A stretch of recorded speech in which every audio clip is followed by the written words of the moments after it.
जयदेव एक बहुत बड़ा व्यापारी था। उसके पास तरह तरह के घोड़े थे।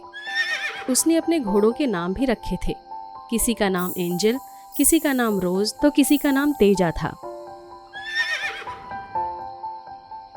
उसकी एक आवाज पर घोड़े उसके पास दौड़े चले आते थे।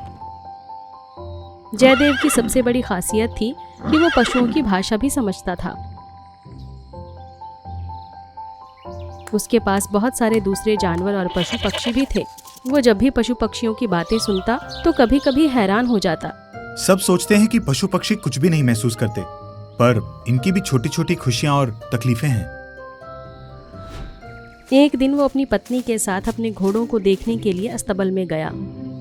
उसने देखा कि एक जगह पर एक बैल और एंजल घोड़ा बंधे हुए थे और आपस में एक दूसरे का सुख दुख बांट रहे थे। जयदेव चुपचाप दोनों की बातें सुनने लगा। तुम बहुत खुशनसीब हो। मालिक तुम्हारा कितना ध्यान रखता है। दोनों समय बढ़िया बढ़िया चने खाने को मिलते हैं, साफ पानी पीने को मिलता है। मालिक कभी कभी तुम्हारी पीठ पर बैठकर सैर कर लेता है। उसके बदले तुम्हारा इतना आदर सत्कार होता है। तुम जितने ही खुशनसीब हो, मैं उतना ही बदनसीब हूँ। सुबह से ही हलवाई मेरी पीठ पर हल लादकर दिन भर मुझे जोते रखते हैं। सचमुच तुम्हें बहुत कष्ट है, लेकिन मैं इतना जानता हूँ, जितना ही दबोगे उतना ही ये लोग तुम्हें दबाएंगे। तुम मेहनत करते करते मर भी जाओ तो ये लोग तुम्हारी दशा पर तरस नहीं करेंगे। अतः तुम मेरी मानो, फिर तुमसे इतना काम नहीं लिया जाएगा और तुम भी आराम पूर्वक जीवन बिताओगे। मेरी बात ध्यान से सुनो।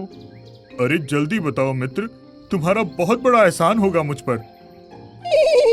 तुम बीमारी का बहाना करके एक शाम भूसा दाना छोड़ दो और अपने स्थान पर ऐसे लेट जाना जैसे अब मरे कि तब मरे। मित्र, ऐसे तो मैं भूखा मर जाऊंगा, पर तुम कहते हो तो ये उपाय भी करके देख लेता हूँ। बैल को घोड़े का सुझाव पसंद आया।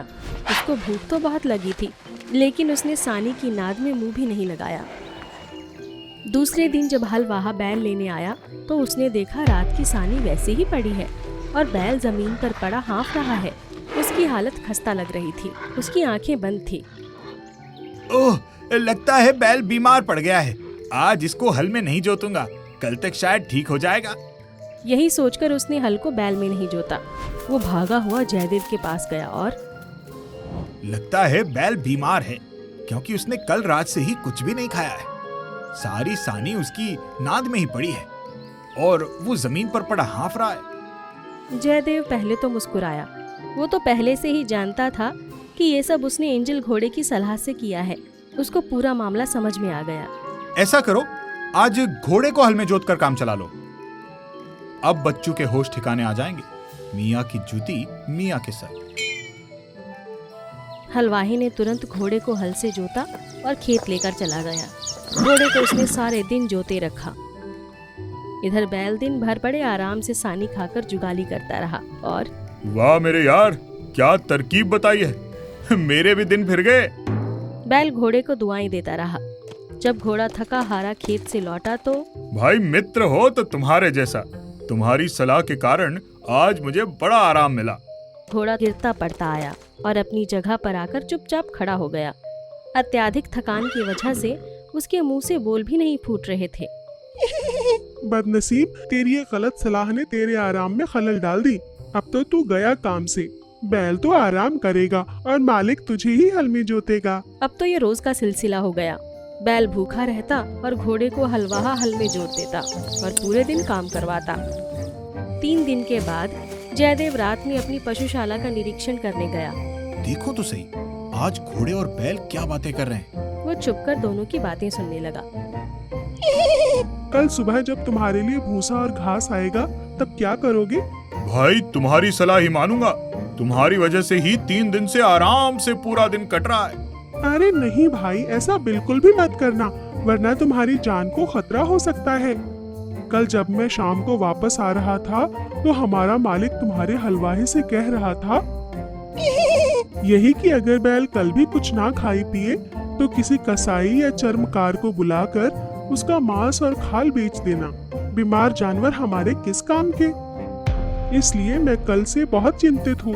तुम्हारी भलाई इसी में है कि आज जो कुछ भी सामने रखा जाए उसे बिना किसी ना नुकुर के खा लेना, ऐसे दिखाना जैसे तुम्हें कुछ हुआ ही नहीं है। तुम बिल्कुल स्वस्थ हो, फिर मालिक तुम्हें देखकर मारने का विचार बदल देगा। घोड़े की बात सुनकर बैल डर गया। मित्र, ऊपर वाला तुम्हें हमेशा सुखी रखे। तुम्हारे कारण मेरे प्राण बच गए। अब मैं वही करूंगा जो तुमने कहा है। घोड़े और बैल की बातें सुन जयदेव ठहाका लगाकर हंसने लगा। ऐसे अचानक क्यों हंस रहे हो?